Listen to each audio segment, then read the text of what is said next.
अल्हम्दुलिल्लाहि रब्बिल आलमीन। Allied human rights commission के तमाम दोस्तों को खुश आमदीद। बिलाशुबा ये इन सब फूलों की वजह से ये बेहतरीन गुलदस्ता तरतीब में आया है। अगर देखा जाए तो अलाइड ह्यूमन राइट्स कमीशन का एक काज नहीं है। हम कोशिश करते हैं कि हम जिस भी शोबे से आम आवाम को उसका ताल्लुक चाहे किसी भी मकतबा फ़िक्र से, बरादरी से, ज़ुबान से, मज़हब से है, हम किसी भी तरीके से किसी की कोई मदद कर सकते हैं तो हम करते हैं। इसी नज़रिए को लेकर हम 2016 में अलाइड ह्यूमन राइट्स कमीशन की बुनियाद रखी। मुझे बहुत अच्छी तरह वो दिन याद है। मैं, महताब, इकराम, अशरफ भाई, हमारे एक दो और दोस्त थे। हम चोलिस्तान के बहुत वीरान इलाके में बैठे हुए थे और वहाँ पे बहुत बुरे हालात थे सेहत के हवाले से। वहाँ से ये सोच डेवलप हुई और अल्हम्दुलिल्लाह आज मुझे खुशी भी है कि हम 2016 से मुसलसल हमने इस खिदमत के सफ़र में तरक्की की है और उस तरक्की के साथ साथ हमने किसी ज़ाती नज़रिए को अटैच नहीं किया। मेरा ख्याल है कि अगर मैं आज समझता हूँ कि मेरी कोई कामयाबी है वो ये है कि हमारे पास तमाम नुक्ता नज़र रखने वाले दोस्त हैं, वो सियासी हों, वो मजहबी हों, वो फ़िरका वाराना हो।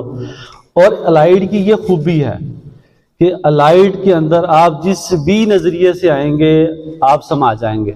यहाँ आपको रिस्पेक्ट भी मिलेगी, इज़्ज़त भी मिलेगी। डॉक्टर साहब अभी मेडिकल कैंप के हवाले से बात कर रहे थे। ये जो मेडिकल कैंप हैं इनकी तादाद 4 नहीं है, ये 15 से ज़्यादा है।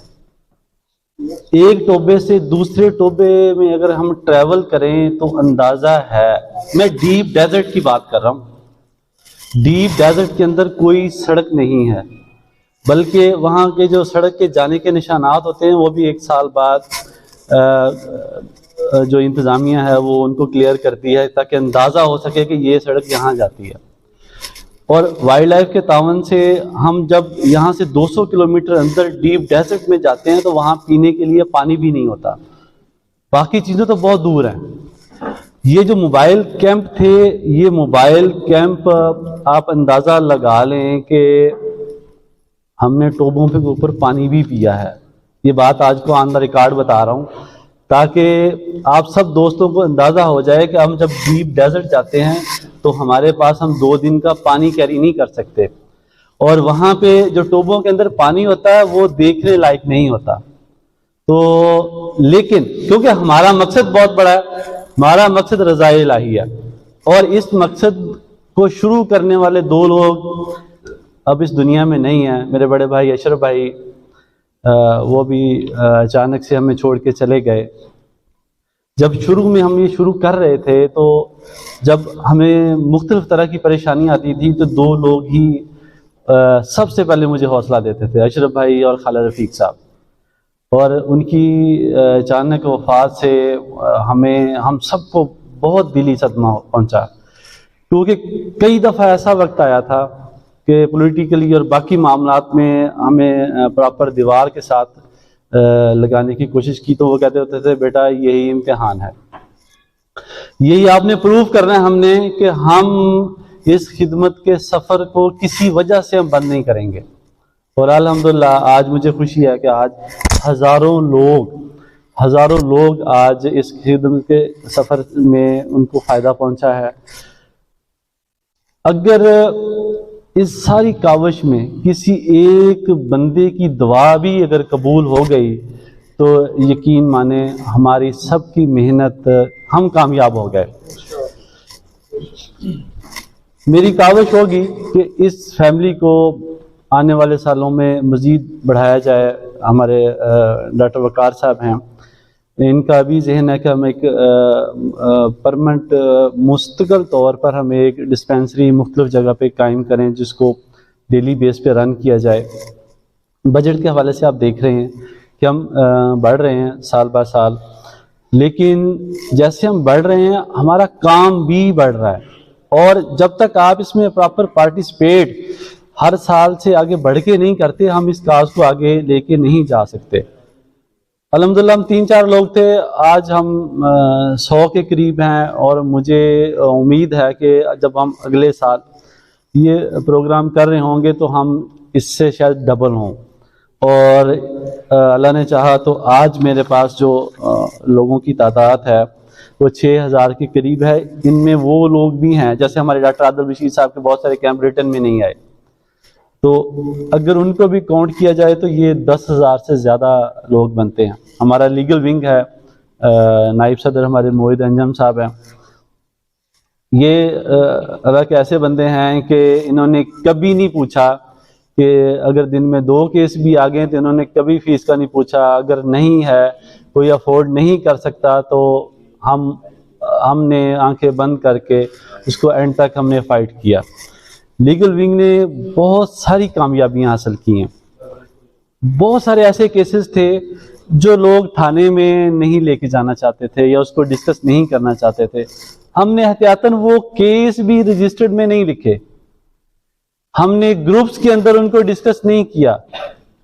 और अल्लाह का शुक्र है कि शायद ये उन लोगों की दुआएं हैं कि हाँ, हम हर साल आगे से आगे बढ़ रहे हैं। लीगल विंग को बहुत कम डिस्कस किया जाता है, लेकिन लीगल विंग बाज़ दफ़ा ऐसा काम कर जाता है कि किसी के ख्वाबो ख्याल में भी नहीं होता। आखिर में इलेक्शन के सीज़न है, अब दोस्तों से एक दरख्वास्त होगी कि आप सब दोस्तों ने अपनी इजहार राय करना है, ये बिल्कुल आप लोगों का हक है। अलाइड की पॉलिसी है कि वो इस मामले में बिल्कुल साइलेंट है। आपका जहां दिल चाहे आप बिल्कुल वोट कास्ट करें, और वोट कास्ट करना भी ज़रूरी है ताकि एक राय कायम हो सके, और वो राय जब ऊपर जाती है तो हुकूमत की शक्ल इख्तियार करती है। सोशल मीडिया के हवाले से कुछ मसाइल हैं, वो आप दोस्तों के गोश गुजार करता चलूँ कि सोशल मीडिया में जो सियासी मुबाहसे हैं इनमें कम से कम कोशिश करें पार्टिसिपेट करें। हमने बहुत सारे अकाउंट्स देखे हैं जो मुख्तलिफ सियासी पार्टियों के तो हैं, लेकिन उनको कोई सियासी पार्टी चला नहीं रही, और वहाँ पे एक प्रॉपर टिपिकल एक माइंड सेट के साथ वहाँ पे हेट स्पीच की जाती है पाकिस्तानी इदारों के खिलाफ। और उसका नुकसान ये होता है कि जब आप इस तरह की 1-2 मुबाहिसे में हिस्सा लेते हैं तो जो हमारा सिस्टम है वो आपको उसी तर्ज की, उसी टाइप की पोस्ट और वो सियासी पार्टी का जो मंशूर है वो आपको दिखाना शुरू कर देता है, और आप दूसरी साइड की जो राय है उससे मुस्तफीद नहीं होते। तो उसका नुकसान क्या होता है कि आप अपने नज़रिए में बहुत ज़्यादा सख्त हो जाते हैं। हम सोशल मीडिया पे जो समझदार दोस्त हैं उनके साथ हमारी मतलब काफ़ी डेली बेसिस पे इस चीज़ के ऊपर डिस्कस होता है कि हमें हमेशा सियासी राय कायम करने के लिए 2, 3 या 4 लोगों की बात सुननी चाहिए। फिर उनका आपस में मुवाजना करने के बाद अगर आप किसी को ठीक समझते हैं तो वो फिर आप हक बजानब है। कोशिश करें कि इलेक्शन के बाद फिर सियासी लोग एक दूसरे के साथ वैसे ही हो जाते हैं, आप फ्रीक ना बने। आप अपनी अगर राय का इजहार करना है तो बहुत इखलाकी दायरे में और दलील के साथ करें। आप सब दोस्तों की आमद का बहुत शुक्रिया, दूर से आना और एक काज के लिए आप सब दोस्त मेरे साथ जुड़ रहे हैं, और इसमें हमारा जो मकसद है अलाइड का वो बहुत बड़ा है। मैं आप सब दोस्तों को बताता चलूँ, हम बिल्कुल शुरुआत में हैं, ये ज़हन में रखिएगा। हम कुछ ऐसे इदारे बनाने की सोच रहे हैं जो मुस्तकिल परमानेंट बेस पे रोज़ की बुनियाद पर आवाम को सहूलियात दें। हम सारा दिन काम करते हैं, मेरे साथ इम्तियाज़ भाई होते हैं, फाइनेंस को रिकॉर्ड को देखते हैं, गुलाम हुसैन भाई हर टाइम हाज़िर होते हैं, डॉक्टर उस्मान साहब जैसे क्लिनिक पे मौजूद है। हम जैसे जो परमानेंट लोग बैठे हुए हैं वो सारा दिन खिदमत करते हैं। हाँ, हम मीडिया के हवाले से उतनी तशहीर नहीं करते। हम चाहते हैं कुछ हिस्सा ऐसा भी रह जाए कि कल को हम अल्लाह ताला की बारगाह में जब पेश हों तो हम ये बताएं कि या अल्लाह, हमने आपकी मखलूक के लिए ये काम हमने ऐसा किया था जिससे हमने तशहीर नहीं की। और इसकी मिसाल लीगल विंग भी है। सोशल के हवाले से हमारे बहुत सारे काम हैं, लेकिन आजकल का दौर सोशल मीडिया का दौर है, इलेक्ट्रॉनिक मीडिया का दौर है, और जब हम कोई काम क्लेम करते हैं तो वो लोग ये चाहते हैं, पूछते भी हैं, जी आपने कब क्या काम किया था। तो उस हवाले से महबूब ज्वाइन हुआ तो हमने काफ़ी तरक्की की है इस मामले में कि हम कोई एक्टिविटी करते हैं, 10 में से एक आध एक्टिविटी को हम सोशल मीडिया की या प्रिंट मीडिया की, इलेक्ट्रॉनिक मीडिया का हिस्सा बना देते हैं, ताकि ये ऑन रिकॉर्ड भी रहे और दोस्त भी अवेयर रहें, लोगों को भी पता चलता रहे कि हम इस काज के साथ जुड़े हुए हैं और ये हम खिदमत सर अंजाम दे रहे हैं। आखिर में आप सब दोस्तों का आने का बहुत बहुत शुक्रिया। इंशाल्लाह जब अगले साल मिलेंगे तो इससे और ज़्यादा पुरजोश भी होंगे, इससे ज़्यादा खिदमत का रिकॉर्ड लेके आएंगे। अभी हम खालिद रफ़ीक भाई के लिए दुआए मग़फ़िरत करेंगे। आप सब दोस्त सूरह फातिहा और सूरह इखलास पढ़ लें। इसके बाद हम खालिद रफ़ीक भाई के घर जाएंगे, उनके फैमिली के साथ इजहार तज़ियत करेंगे। उसके बाद फिर हमारा जमील भाई के घर खाना है, वहाँ पे फिर आपस में जो बाकी मैटर्स रहते हैं उनके ऊपर तफसीलन डिस्कस हो जाएगी। और आपकी जो राय है, डॉक्टर साहब की एक दो राय हैं, ये बिल्कुल इसमें हमारी कोताही क्या नहीं, यहाँ मेरी अपनी स्टडी है, बाकी दूसरे कई सारे मामला हैं कि वो टाइम बहुत कम बचता है कि कुछ चीज़ें स्किप हो जाती हैं। तो इंशाल्लाह कोशिश करेंगे कि इनको जो हमारे पास पेशेंट जो है ना वो रेफ़र, जैसे हम लेबॉर्ट्री हमारे रेफ़र होते हैं, ऐसे इनके पास भी रेफ़र किया करेंगे। और लास्ट में हम हमारी प्लानिंग में है कि बहावलपुर के अंदर एक प्रॉपर स्ट्रक्चर स्टार्ट करके हम इसको बहावलपुर को एक अलहदा से इनका रिकॉर्ड और ये सारी चीज़ें मेंटेन करके, और नेक्स्ट जब हम ऑडिट रिपोर्ट बनाएंगे तो बहावलपुर को एक नुमाया जो है ना वो उसमें नज़र आएगा इंशाल्लाह।